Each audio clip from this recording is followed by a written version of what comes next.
Frédéric Bourdin was born in France in 1974. His childhood was unstable and marked by neglect. He ran away from home at a young age and spent much of his teenage years moving between shelters, train stations, and temporary housing. By the time he reached adulthood, he had learned how to survive by adapting quickly and reading people closely. What Bourdin discovered early was not a loophole in the law, but a pattern in human behavior. Adults want to protect children. When someone presents themselves as young, frightened, and alone, suspicion often gives way to empathy. Systems designed to help vulnerable minors are built to believe first and question later. In the early 1990s, Bourdin began impersonating missing teenagers. He studied real cases, memorized personal details, and learned how to explain inconsistencies. He claimed trauma, abuse, or memory loss. When challenged, he cried. When confronted, he shut down. These reactions discouraged deeper questioning and made investigators uncomfortable pressing further. Over several years, he successfully assumed multiple identities across Europe. Each time he entered the care system, received protection, and eventually disappeared before authorities could fully verify who he was. When doubts surfaced, he moved on to another country and tried again. His most notorious case began in 1997. 3 years earlier, a 14-year-old boy named Nicholas Barkley had vanished from San Antonio, Texas. His family believed he had been abducted or killed. There were no solid leads and no closure. The case remained open, unresolved, and emotionally raw. Bourdin contacted authorities in Spain and claimed he was Nicholas. He said he had been kidnapped, trafficked, and abused, and that he was afraid to return home. Despite clear physical differences, including age, accent, and eye color, officials accepted the possibility. Trauma, they reasoned, could explain almost anything. American authorities arranged for his return. When Bourdin arrived in the United States, the Barkley family welcomed him. They wanted answers more than certainty. Inconsistencies were explained away as the result of suffering. His foreign accent was attributed to time abroad. His appearance was dismissed as the effect of hardship and stress. For months, Bourdin lived with the family as Nicholas Barkley. Once again, the system had chosen belief over doubt. And this time, the consequences would be far greater. As weeks passed, Bourdin adapted quickly to his new role inside the Barkley household. He observed family routines, learned emotional patterns, and mirrored expected behavior. He avoided unnecessary conversations and kept his answers vague. When asked about the past, he redirected discussions toward fear, trauma, and confusion. These responses discouraged further questioning and reinforced the belief that pushing him too hard would cause harm. Social workers and local authorities visited occasionally, but their approach remained cautious. The assumption that they were dealing with a traumatized minor shaped every interaction. Medical and psychological evaluations were limited, and basic inconsistencies were often explained away rather than investigated. Each professional trusted that someone else had already verified his identity. What made the situation even more unusual was how normal it began to feel. Bourdin attended family events, shared meals, and participated in daily life. Over time, the extraordinary claim that he was a missing child slowly faded into the background. Routine replaced doubt. Yet beneath the surface, small details did not align. His knowledge of the family's past was inconsistent. His memories shifted. His physical development did not match that of a teenager. These signs were subtle, easy to ignore individually. For several months, life inside the Barkley household continued without open conflict. Bourdin maintained his role carefully. He avoided detailed conversations about Nicholas's childhood and relied heavily on emotional responses rather than facts. When asked something specific, he often claimed he could not remember. Trauma, he reminded them, affects memory. Most family members accepted this explanation. Grief had already shaped their expectations. They were not looking for proof. They were looking for relief. The first serious doubts did not come from the family, but from outside observers. Teachers, social workers, and neighbors noticed inconsistencies. Bourdin appeared physically older than a teenager. His posture, facial structure, and mannerisms did not align with someone who was 14. His accent never fully disappeared. Small details accumulated quietly.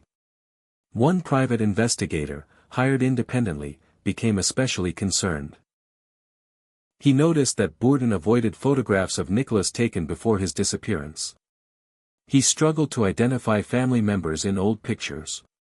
When pressed gently, his answers shifted. The investigator began checking records more carefully. Fingerprints taken by immigration authorities in Spain were compared to American databases. The results did not match Nicholas Barkley. Dental records raised further concerns. Eventually, French authorities were contacted. The truth surfaced quickly. Frédéric Bourdin was not a missing American teenager. He was a 23-year-old French national with a history of impersonation. His previous cases across Europe came into focus. Authorities realized that this was not a misunderstanding, but a pattern. When confronted with the evidence, Bourdin confessed. The reaction inside the Barkley family was complex. Shock, anger, and disbelief mixed with something harder to describe. Some family members struggled to accept the truth immediately. Others refused to speak publicly. For years, questions lingered about how such an obvious deception had succeeded for so long. Law enforcement faced its own reckoning. The case exposed serious procedural failures. Basic verification steps had been delayed or ignored. Emotional sensitivity had replaced standard protocol. Each institution assumed another had already confirmed the identity. Bourdin was arrested and charged with fraud. He did not resist. In interviews, he explained that he never intended to harm the family. He claimed he was searching for belonging, safety, and care, things he had lacked since childhood. The legal consequences were limited. He served a short sentence and was eventually deported to France. But the damage was already done. A family had reopened old wounds. A system designed to protect the vulnerable had been manipulated. And a story that should have ended with simple verification had instead crossed borders and shattered lives. The final question remained unresolved. Why did everyone want to believe him?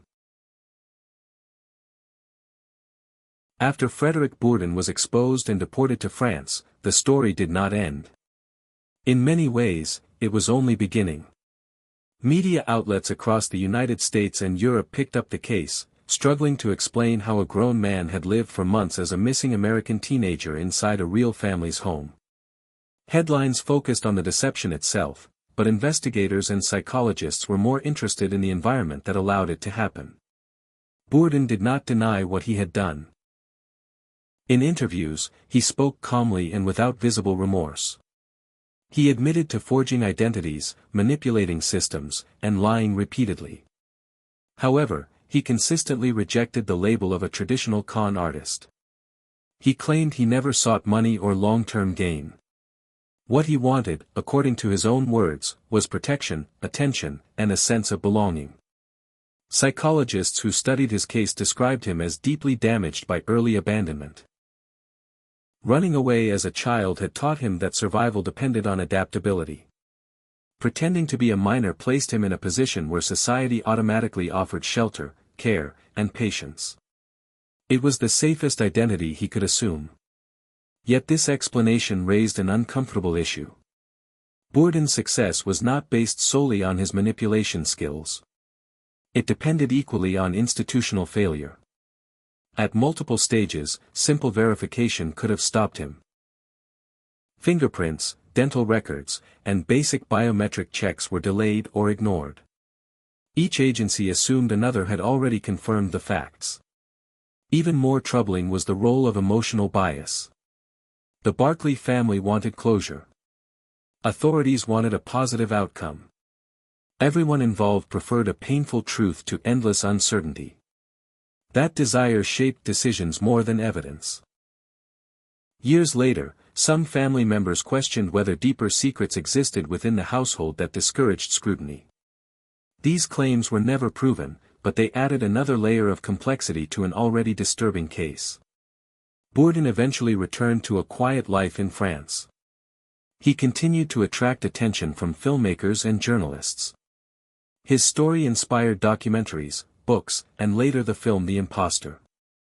Each retelling emphasized a different angle. The lie, the family, the system, or the psychology.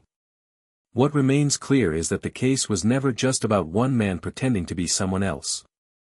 It was about how easily identity can be constructed when paperwork replaces proof, and compassion replaces verification. It was about how systems designed to protect children can be exploited when belief becomes policy. Frédéric Bourdin did not invent a fantasy world. He stepped into a real one that was already unprepared to stop him.